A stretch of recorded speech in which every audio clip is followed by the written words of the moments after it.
আসসালামু আলাইকুম। হোম একাডেমিতে স্বাগত জানাচ্ছি নতুন ভিডিওতে। ভগ্নাংশের দ্বিতীয় পর্ব 1.4 ষষ্ঠ শ্রেণী শুরু করতে যাচ্ছি 4 নম্বর অঙ্কের মাধ্যমে। তো চলো শুরু করি।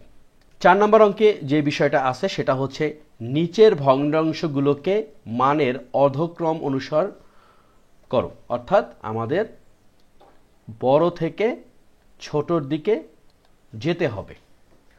তো এখানে দুইটা ভগ্নাংশ দেওয়া আছে, বইতে একটা ভুল আছে, এটা হবে হচ্ছে ক নাম্বার। ওকে, এটা হবে ক নাম্বার, পরেরটা হচ্ছে খ নাম্বার। ক নাম্বারে 4টা ভগ্নাংশ দেওয়া আছে, এই 4টা ভগ্নাংশের মধ্যে আমাদের বড় থেকে ছোট সাজাতে হবে। তো এই ক্ষেত্রে প্রথম যে কাজটা আমাদের করতে হবে, 1 নাম্বার ভগ্নাংশগুলোকে সমহর বিশিষ্ট করতে হবে। সমহর করতে গেলে আমাদের যে কাজটা করতে হয়, হরগুলোর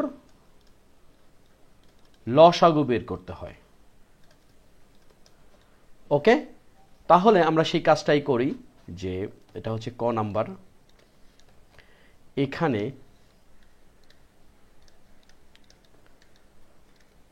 ভগ্নাংশ গুলোর হরগুলো কি কি আছে? 4, 7, 4, 7, 8, 12 এর লসাগুটা কি হবে? দেখো 4, 7, 8, 12। প্রথমে আমরা 2 দ্বারা যদি ভাগ করি 2 পাবো, 7 7-এর জায়গায় 4 দোকানে 8, 4 হবে, 6 দোকানে 12। আবার যদি আমরা 2 দ্বারা করি, 2কে 2 দ্বারা ভাগ করলে 1, 7, 2 দোকানে 4, 3। ওকে, তাহলে আমরা যেটা পাচ্ছি 2 দোকানে 4, 4 7 28, 28 দোকানে কত? 28 দোকানে হচ্ছে 56। এই 56 গুণ 3 অর্থাৎ 3 6 18 8, 3 5 15, 15 আর 1 16 অর্থাৎ 168। ওকে, আমরা পেয়ে গেলাম লসাগু কত? 168। এই 168 হচ্ছে আমাদের সমহর, অর্থাৎ পুরো ভগ্নাংশকে আমরা এখন রূপান্তর করব, যেখানে হর থাকবে হচ্ছে 168। তাহলে আমরা লিখতে পারি, সুতরাং 3/4 হচ্ছে এখানে আমাদের হর কত হবে? 168। তাহলে 4 গুণ কত গুণ করলে 168 হবে? দেখো 2 দোকানে 4, তার মানে এইটুক বাদ গেল। 7 দোকানে 14 আর 3 14 কত? এই 14 গুণ 3, 3 4 12, 2 3 1 3 আর 1 4 অর্থাৎ 42। 4-এর সাথে যদি আমরা 42 গুণ করি তাহলে এই 168 হবে। দেখো 4 দোকানে 8 আর 4 4 16, আর এখানে 3 গুণ 42, তার মানে 3 দোকানে 6, 3 4 12। ওকে, একটা গেল। এরপর হচ্ছে 6/7। তাহলে কত হবে? আমাদের হর হবে 168। তাহলে 7 গুণ কত করতে হবে? 7 যদি বাদ দেই তাহলে 2 দোকানে 4, 4 দোকানে 8, 3 8 24 অর্থাৎ 24-এর সাথে 7 গুণ করলে 168 হবে। আর এখানে 6 গুণ 24, 4 6 24-এর 4, 6 দোকানে 12, 12 আর 2 কত? 14। ওকে, গেল। এরপর হচ্ছে 7 8, 7/8। এখানে 8 গুণ আর এদিকে হবে 168। 2 দোকানে 4, 4 দোকানে 8, তার মানে বাকি থাকে 3 7 21, 21। তাহলে 7 গুণ 21, 7 1 7, 7 দোকানে 14। এবং ফাইনালি যেটা আছে সেটা হলো 5/12, 5/12। তাহলে কি দাঁড়াচ্ছে? এখানে হবে 168। তাহলে 12-এর সাথে কত গুণ করতে হবে? দেখো 2 দোকানে 4 আর 3 4 12, তার মানে এখানে বাকি থাকে 14। এই হলো 14। আর এদিকে 5 গুণ 14, 4 5 20 0, 5 1 5, 5 আর 2 7। এখন দেখো এখানে আমরা দেখতে পাচ্ছি যে প্রত্যেকটা ভগ্নাংশ সমহর কিন্তু হয়ে গেছে, সেটা হচ্ছে 168। এরপরে আমাদের কাজ কি? আমরা প্রথমে সমহর বানাইছি। 2 নাম্বার কাজ হচ্ছে যে কি করা? অর্ধক্রম অনুসরণ করা। এখন দেখো এখানে সবচেয়ে বড় ভগ্নাংশ কোনটা হবে? লক্ষ্য করো, এখানে আমরা জানি যে দেখো সমহর বিশিষ্ট ভগ্নাংশের মধ্যে যে ভগ্নাংশের লব বড় সেই ভগ্নাংশটি বড়। তো লব বড় কোনটা? এখানে আমরা দেখতে পাচ্ছি 147/168, অর্থাৎ 147 ডিভাইড 168, এটা হলো সবচেয়ে বড়। এরপরে এর থেকে ছোট কোনটা? এই যে 144 যেটা আছে, 144 ডিভাইড 168। এর থেকে একটু ছোট কোনটা? এই যে 126 যেটা, 126 ডিভাইড হচ্ছে 168। এরপর একটা কোনটা হবে? এই যে 70 ডিভাইড 168। দেখো বড় থেকে কিন্তু ছোট হলো। এখন তাহলে সেই অনুযায়ী আমরা যদি ভগ্নাংশগুলোকে ক্রম করি, 147টা কার আন্ডারে পড়ছে? 7 ডিভাইড 8-এর আন্ডারে পড়ছে। এরপর 144টা পড়ছে 6/7-এর আন্ডারে। 126 কার আন্ডারে পড়ছে? 3/4-এর আন্ডারে, 3/4-এর আন্ডারে। এবং ফাইনালি 70/168 হচ্ছে 5 ডিভাইড 12-এর আন্ডারে। এটাই হচ্ছে আমাদের উত্তর। দেখো খুব সহজেই অঙ্কগুলো আমরা করে ফেললাম। তো তোমরা যদি মনোযোগ সহকারে করো তাহলে এই বিষয়গুলো খুব একটা কঠিন মনে হবে না। তো আমাদের ক নাম্বার শেষ, এখন আমরা খ নাম্বারটা করব। খ নাম্বারেও আমরা দেখতে পাচ্ছি এখানে 4টা ভগ্নাংশ আছে। এই 4টা ভগ্নাংশকে প্রথমে আমাদের কি করতে হবে? সমহর করতে হবে। তাহলে এটা হচ্ছে আমাদের খ নাম্বার, আর আমরা ক নাম্বারটা করে ফেলছি। তো আমরা লিখতে পারি এখানে 25, 40, অথবা একটু সুন্দর করে যদি লিখি যে ভগ্নাংশ গুলোর হর 25, 40, 65, 130 এর লসাগু সমান কত? দেখো এই হলো আমাদের 25, 40, 65, 130। প্রথমে আমরা 2 দ্বারা যদি ভাগ করি, 25, 40কে 2 দ্বারা ভাগ করলে হবে 20, 65 65-র মতন। 130কে 2 দ্বারা ভাগ করলে পাবো 65। এরপর আর 2 দ্বারা যাবে না।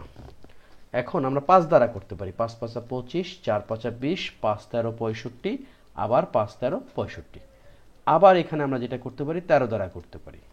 5 এদিকে 4, 13কে 13 দ্বারা ভাগ করলে 1, 13কে 13 দ্বারা ভাগ করলে 1।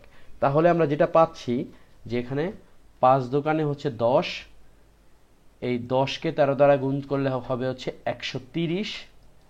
দেখো 130, আর ওদিকে 4 5 20, তাই না? তার দোকানে 26, 2টা শূন্য সামনে, অর্থাৎ 2600। আমাদের লসাগু হচ্ছে 2600, এবং আমাদের সমহর যেটা হবে এই হরটাও কিন্তু হবে 2600।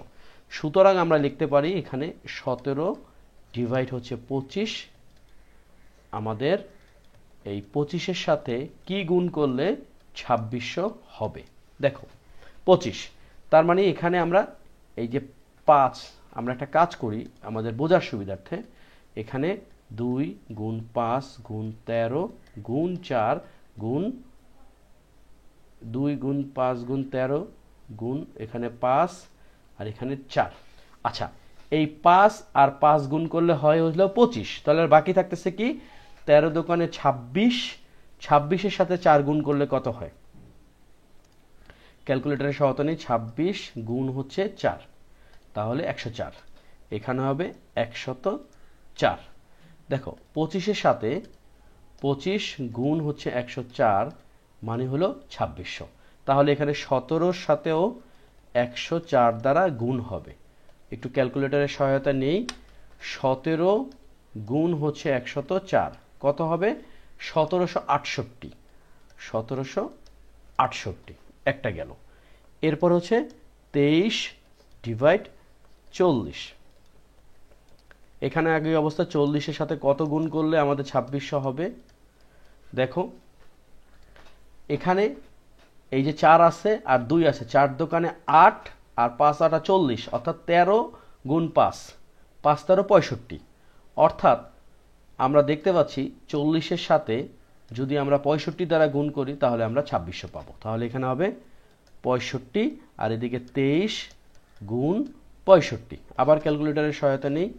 23 গুণ 65-তে কত আসতেছে? 1495। এখানে 1495। এরপর 51/65, 51 ডিভাইড 65। তাহলে এখানে 65 কত গুণ করলে 2600 হবে? দেখো 65, তার মানে 13 আর আমরা 5, তাই না? 13 আর 5 গুণ করলে হচ্ছে 65। তাহলে বাকি কি কি থাকে? 5 দোকানে 10 আর হলো গিয়ে কত? 4 10 40, অর্থাৎ 65-র সাথে আমরা যদি 40 গুণ করি আমরা পাবো 2600। এখানে 40, তাহলে 51 গুণ 40 কত আসে? আমরা একটু ক্যালকুলেটরের সহায়তা নিই। 51 গুণ 40 2040, 2040। এবং সর্বশেষ যে ভগ্নাংশটা আছে সেটা হলো 67/130, 67 ডিভাইড 130। তাহলে এখানে 130 গুণ কত? 2600 হবে। দেখো এই 130 গুণ হচ্ছে 20, তাই না? 20। আর এখানে 67 গুণ 20, দেখি 67 গুণ 20-এ কত আসতেছে?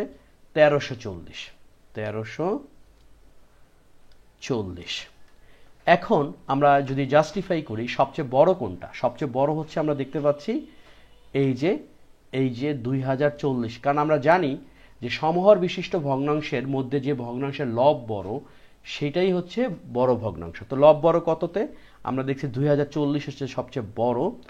তারপরেরটা কত সবচেয়ে মানে বড় লব কত? 2040।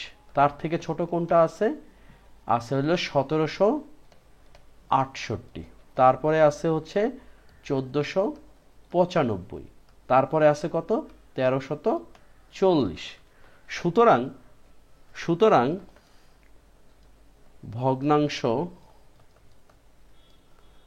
ভগ্নাংশগুলোর ক্রম কি ক্রম দাঁড়াচ্ছে? 2040 কার আন্ডারে?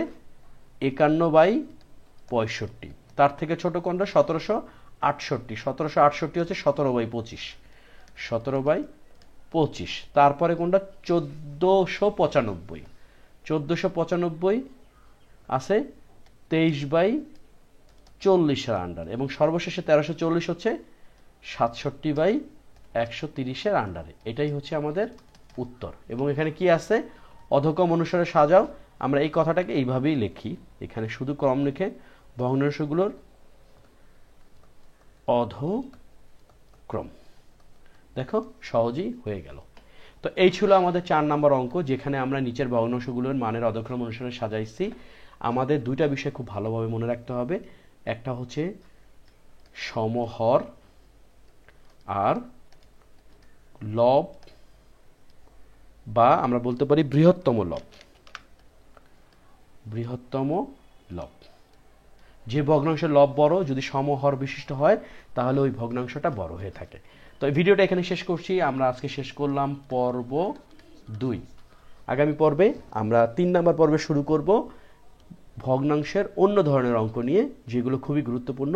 ইভেন আগের পর্বে আমরা ঊর্ধ্বক্রম এবং এই পর্বে আমরা অধক্রম নিয়ে আলোচনা করলাম।